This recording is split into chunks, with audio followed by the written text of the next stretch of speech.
let's bring out these lovely ladies. So, are you ready?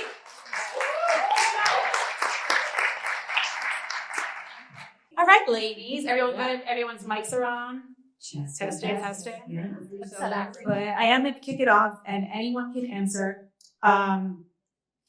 Why do you find more performers are turning to the pen themselves? Okay, so one of the things that we really wanted to talk about was we're sort of seeing this increase in women becoming the multi-hyphenate, right? You're not just an actor. You're a writer. You're a producer. You're a director. And why? Do you feel like you need to do it because you're a woman? Are you doing it because of? Are you doing it? What's the reasoning behind it? Yeah, talk about it. Okay. I think I did the inverse of what a lot of people do in terms of being an actor, where I was a director and a devised theater maker, you know, like we all come up through theater. I didn't have anybody who looked like me to cast. And I was like, well, I guess I have to act. And then I found through training and through being an actor how, especially being a young woman, there is no place. It is very, very hard to assert your creative voice and have any sort of creative autonomy within a process. I felt suddenly like after having made my own processes for so long, I felt like I was part of the set. And I sometimes found that really freeing because I was like, let me just turn off my brain, cool, pay my bills, like whatever. But then I was like, no, this is a lifelong practice as an artist. And so how do we be artists and actors at the same time in a world that like doesn't afford young women that autonomy?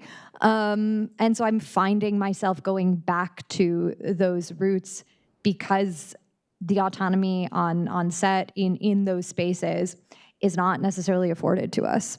Often I'm getting cast not because of my like talent or my creative choices, but because I have the correct body prop. Like, you know, and I don't mean this as like a bummer, but like it's the reality is that like we are much more often in creative process because of things that are completely outside of our control and our artistry. So like coming back to it feels really, really important, even if it's a slog, even if even if that wasn't where you gravitated in the first place, it does give you so much freedom. So it's making me think like a couple things, but this is exhausting. Do you know what I mean? Like, one, yes. How do you deal with, like, are you hearing this? Like, how do you deal with the exhaustion of it mentally, physically, emotionally? Because, and like, downtime is, it's okay if you want to like, turn your brain off. Like that need that we all have, and I feel like we especially have it as women, where it's like, I can't have that downtime. I can't stop. I can't not be submitting. I can't not be networking. I can't not be reaching out to blah, blah, blah, or following this person on Instagram, or liking their post so it looks like I'm engaged. Must be doing this. Got to make a video. Got to make a reel. Got to be funny. Got to be dramatic. Got to be in class. Got to be, got to go to this event. Like, how do you all navigate that? What are you giving me that look for, Francis? God. When those voices attack, I just like get out of this house. And I think that resting is really, really important for our psyches. Yes. And just stopping and not even turning on the TV, and stare. I remember Sandra Seacat was one of my acting teachers, and she said, she was working with Mickey Rourke, and she said, she was teaching him how to just stare, because staring, even if y'all who have kids, yes. Do you notice when your young child is maybe just kind of doing that? Yeah. Not even daydream, more just staring. You don't interrupt them and go, hey, what are you doing? It's like, because their brains are like, right? You just let them be, and it's really important for us to just stare at a tree or, rest, sleep, because that will give you the energy to do what you were doing before. But can I ask you something? And it's like, with all due respect, is it easier for you to say that because you're at your place in your career than someone like, let's say, someone who is, I'll say me, who's like still in that like co-star world, and it's a little, do you know what I mean? Does that make sense? But if I can chime in here, Yeah, like, please. what I've learned about myself is I can do each thing very well separately, right? Like I remember when I got a big job, and then I also was chosen to be the room parent for my kids' class, and I was like, I can only do one of these things. I can take this job or I can be the room parent, but I cannot do both things at the same time.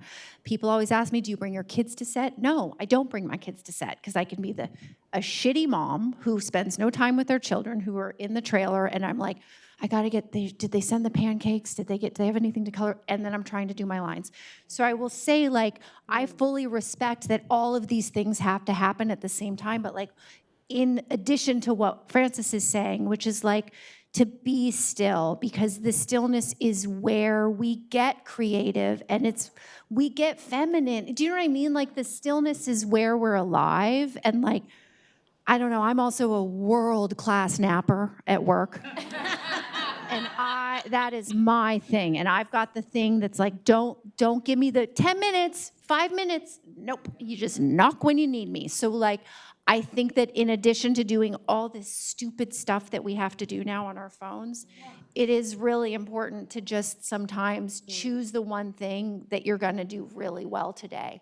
And the other stuff will probably all land on its feet. And that's where there's power in no. You can say no whenever you want. Doesn't matter if you are... I will not be your room parent. Right? And I have... Your question, just to answer your question, I forgot what it was. Something about like where I am in my career. Look, I'm unemployed. I'm, next job, waiting for it. And I'm not even writing like you young'uns. I actually do wait for it, but I do fill my life up with many, many other things. Yeah. Yes, you do. And still try to find time to stare. Because that's when the real creativity comes in, when you're not doing anything, It's also what we used to, not to age myself here, but it used to be that way on set. Before there were phones, no one could reach you. You couldn't text anyone back. You didn't know what was happening. I mean, I used to have to pay for a landline in my trailer, and I think I had an answering machine in there. And that wasn't that long ago. So we did used to live in a world that encouraged that stillness a lot more. And it's why I respect so much, I think more now directors are saying, like, leave your phone in the trailer, or we don't, that's not what we do. I knit a lot on set, but like, those are things that, it's important to keep those older skills. Well, I don't mean to monopolize. I'm sorry, but as let me tell you how back in the good old days. It's beneficial. It's so beneficial. How many gray heads are in here? You'll remember this. We used to sit in our circles in our chairs and we talk to each other. And we get to know each other and maybe run our lines, whatever. Now everybody's like this, not communicating. And it's like, we're actors. We're supposed to be. Yeah, anyway, I'll shut up. No, this is all good stuff. And coming from a busybody myself, because good Lord, and I do it to myself, I'll be honest with you. I finish a project and then my little creative juices get going and I get so excited, and then I create a vertical series and cast people and fly down to Atlanta, right? Like, I should sit down. And my mentor just said this, and I look forward to applying this more. And I also wish when the times were quieter, when it was just co-stars and stuff, I did this more of what you were noting. Y'all, I'm about to get a little woo-woo. If you know anything about me, I'm a spiritual person. Please insert whatever word you need to make yourself comfortable, because there's 1,000 ways to get to California. It's which way you choose, okay? Just saying, I respect it all. My personal mentor said, he was like, think about Jesus. When Jesus did a big miracle, he stepped away for a long time, and you didn't see him. You need to start stepping away, because you need to have that quiet. You need to look at the trees, try to count all the leaves, take time to rejuvenate, and your art is going to be even better next time. You're draining yourself doing too much. He was like, keep being creative, but give yourself just as much space. So I just hear you within that. And I also wish I had done that when it was like, remember when we did auditions in person, right? And you were running from Santa Monica at 3 p.m. for an audition to the, all that stuff. I wish I had gotten quieter, and I wish I had said more no's, because I think some of those auditions would have been even stronger where I would have booked them, because I gave myself the proper chance to fully be in that space. I feel like yes. I think I feel like one of the biggest lessons I've learned, probably my daughter, when I had my daughter, she really is the one who taught me it so specifically, because I started realizing, I remember just saying to everyone, oh, I wish I would have prioritized my life in terms of what I'm choosing for work or not choosing for work, as though I'd always had a newborn. Because all of a sudden, everything became very clear to me, what I really wanted to say yes to, what projects were really exciting to me, and also where I wanted to be, when I wanted to be at home, just all of those things. But I do think, and I am a literal tree hugger. Like, I stop, I like to feel the life force of trees. I do think there is something very magical about just being present, and I can't do that with my phone in my hand. And I think the pandemic in some ways got me more attached to my phone, and I've had to very consciously over the past couple of years just put my phone down. And at first that felt crazy, but then I was like, oh yeah, why? It's okay for me to not check my email for a few hours, or this or that, and I'll just tell my reps, hey, I'm doing this if something's really important. We have a landline at home. I don't know. I'm like, if it's really important, just call the landline. But I'm not gonna. I just can't. I think there's something energetically about being next to my phone all the time that makes me feel I'm waiting for something, as opposed to my phone's away. Life is happening and I'm in it, experiencing it. Yeah, 100%. I have a 4-year-old, so I'm right there with you. What I gained from my 4-year-old, well, when my mother, God rest her soul, passed away 17 years ago, so I call that my awakening. But once I had my child, that gave me such a backbone where the power of no came in. And where just recently I had to tell my rep, no, I'm not able to do that unless maybe it's this way, or whatever the case may be, At the end of the day, I am too much of a multitasker, and I definitely need to, ground myself, root myself better. That's why meditation and prayer is beyond imperative, and I agree. The phone, I feel the radiation going through my hands half the time. And, back in the day, they would call you if you had an audition, right? And nowadays. Page you. Yeah. Remember pagers? Right? Or the beeper. I remember being on the freeway and being like, oh, I'll find a payphone and I'd call them back. And now we're glued to it. It's crazy.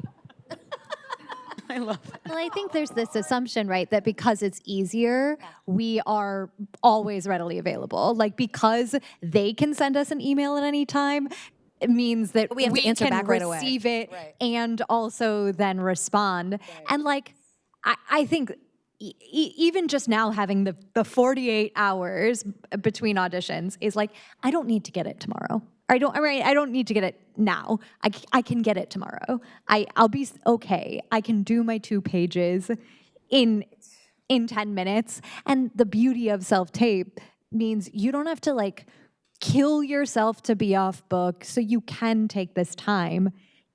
But you also are expected to not, which is sort of what I've experienced as because I graduated my master's right after the pandemic, so 2022. And I've had 2 in-person auditions since graduating my master's, which is that's our normal now. And it is the expectations are very, very different, I think. I'm should I shoot it for you? It's intense. Truly. Literally. And now these days I'm finding that I'm just doing all of the scenes. Right. Which is, who has the time? But you just take the time that you want to take. I think there's a thing also about just taking space or taking rest doesn't mean you're not ambitious. I remember that was a thought I really had to wrestle with, like a thought habit where I was like, wait, I'm not focused on this 24/7. Does that mean I'm not ambitious? And I was like, no, I think that just means I want to create more balance in my life. So then when I'm approaching my work, I can be a bit more present in that.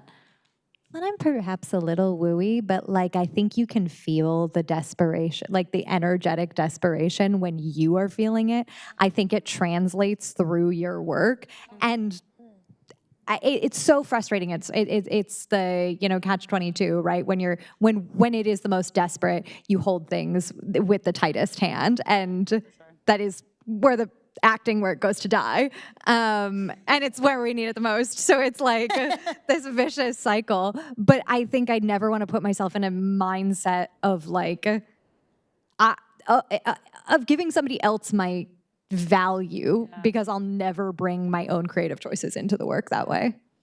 Yeah, I love that. I want to talk now. I want to kind of move into more specific with regards to being a woman in this industry. So my question, ladies, is, what are your dreams for the future of women in this industry? What do you hope and dream for the future generations of women as they navigate being an actor? It's a loaded question. I have just fast. I just wish there could be more than 2 of us in any given project. That's fair. That's fair. That's it. Yeah.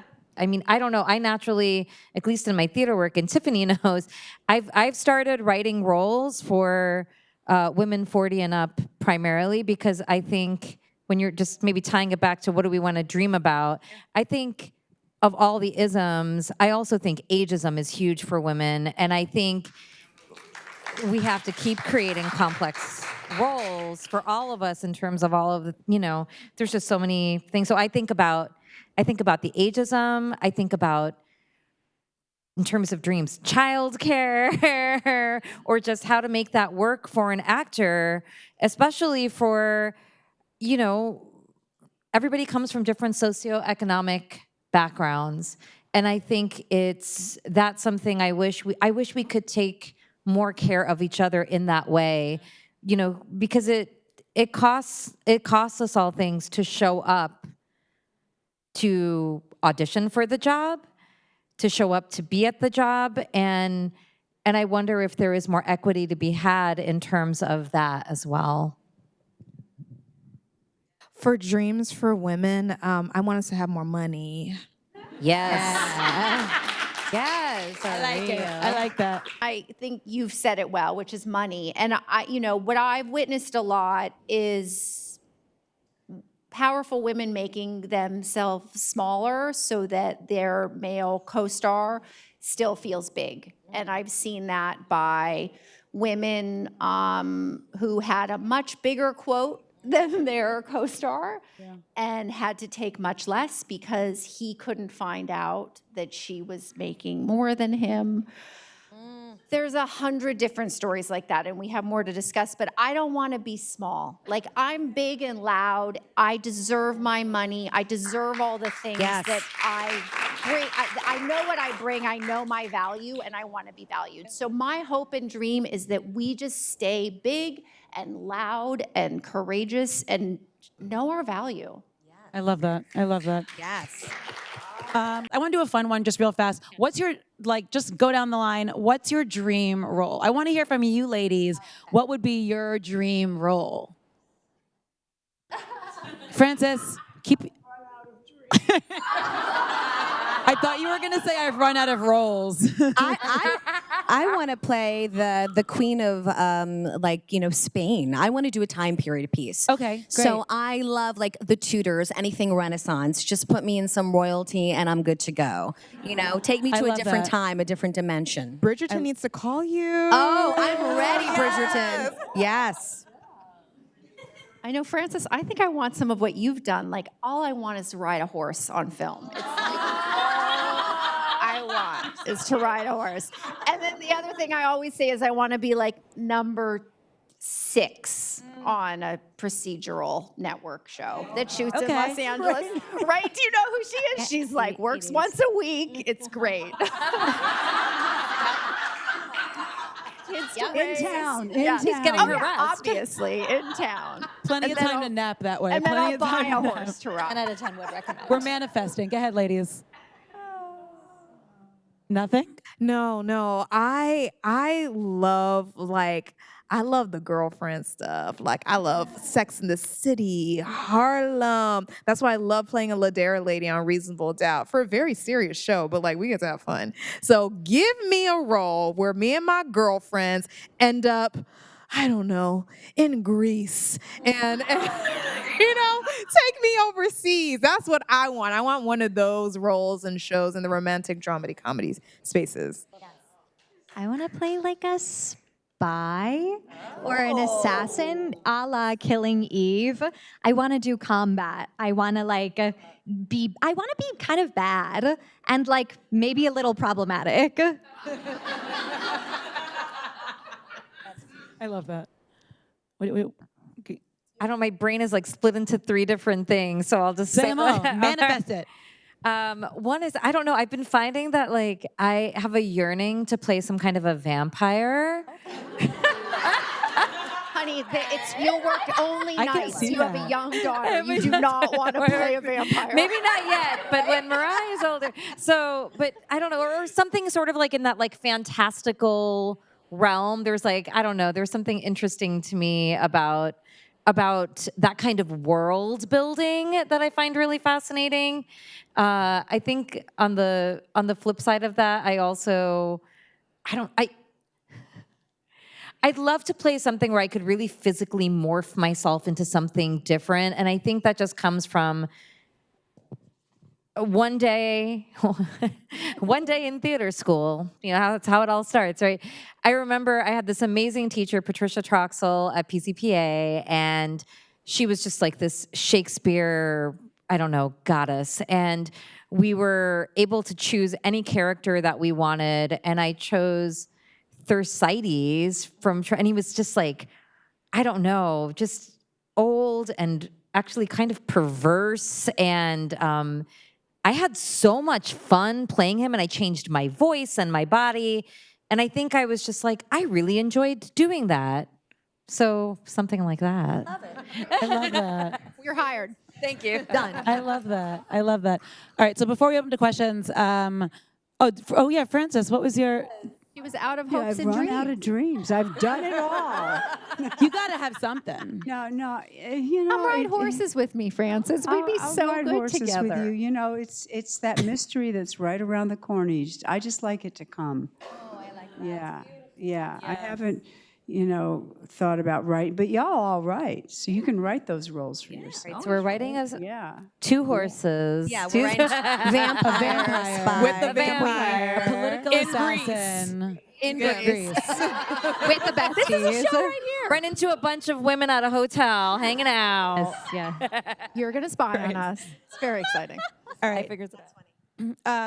I know we're going to open up to questions, but this was one that I found really important and I was really inspired by. I don't know if you know this, but the majority of the women sitting up here do a lot with regards to activism outside of the entertainment industry.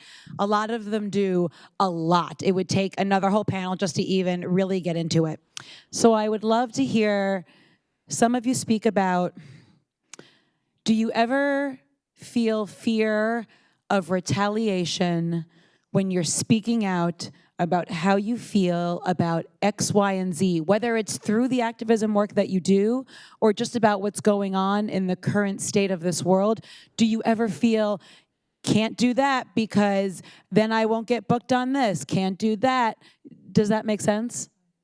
Yeah, but I'm going to tell you what I've learned because I have a very big mouth and I have put my foot in it a lot in the last, say, 5 years. And every time it's like I'd said something on the internet, there was a casting director who was charging actors to come and use their space. And so I put on Twitter, like, how's that a gigantic casting director? I was like, how is this okay? I don't understand how you can charge people, but we can't see. Anyway, it turned into a deadline piece. Like it turned into me on the phone with the head of my agency. Like it turned into a very big thing, but it was a great thing because it got a lot of people talking. So I think that whatever little voice I have always had about speaking my mind, it's only ever had a positive outcome. Like I've never ever regretted it after I've done it. And if like my MO is if it's authentic, it's okay. Like if I can be proud of what I said and I know that I believe it, the chips will fall where they may. And it's usually, if you're looking at Instagram, it is the picture that gets the most likes. If you're looking at whatever, it's the sort of thing where people come up to me and say, thank you so much for saying that. I didn't feel that I had the, power to say that or whatever. And so I will say that whenever you feel that little scary, it's all, if it's real for you, it will always pay off. It will always pay off. I completely agree with that. You have to speak with your own voice and not be in fear of, if I do this, maybe I won't get. Why would you want to work with that person if they were pissed off about your personal experience or your private, expression of something that has nothing to do with acting? But it's all political anyway. I mean, right? Everything, art is political. Yeah. It is. When I started speaking up and started taking away this good girl syndrome, I started finally being successful because I had a freaking opinion and then I was sharing it versus trying to fit some mold that I thought we were supposed to be in. I can't share this because we're recording it. Never mind. But like, for example, I was told that I couldn't do a specific thing. And it was to save a restaurant because, You didn't do it? I still did it. Okay. I still did it. Atta girl. Yeah, I'm not gonna do that. But what I'm gonna say is that I'm so glad I did it anyways. Because there was no retaliation. It helped out a ton of people. It helped out a ton of businesses. And I got this platform. If I'm only using it for myself, what am I doing here? Yeah, so speak up. I mean, God rest my mother's soul, she used to say, politics, Cuba, and religion, you have to be very, right? So, I think once I posted something political, never again. And it was a positive situation, but the thing is I think now where I am in my life, as a mother, as a wife, I feel like it is empowering, and who cares about what other people say? Who cares about what other people say? As long as you said you're being your authentic, organic self, honestly. Yes. Oh, yeah. Yeah. Both of you said, yeah.